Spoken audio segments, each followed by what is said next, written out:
परंतु माननीय मुख्यमंत्री देवेंद्र फडणवीस बिहारमध्ये जाऊन म्हणतात की तुम्ही आमच्या राज्यात यात, बंगालमध्ये जाऊन म्हणतात की तुम्ही आमच्या राज्यात यात।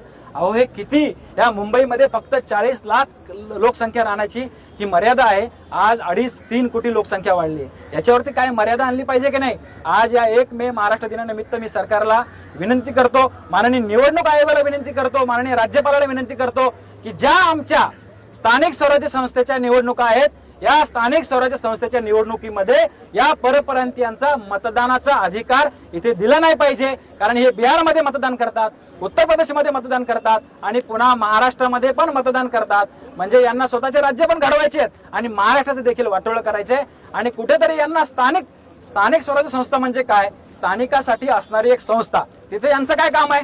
इथे आम्ही आमचं भाऊ ना, तर कुठेतरी हे निवडणुकाचा अधिकार जेव्हा स्थानिक स्वराज्य संस्थेमधला काढून घेतला जाईल आणि मराठी एकीकरण समितीच्या माध्यमातून या लढाईसाठी आम्ही रस्त्यावर उतरणार आहोत, हा निर्णय झाला पाहिजे।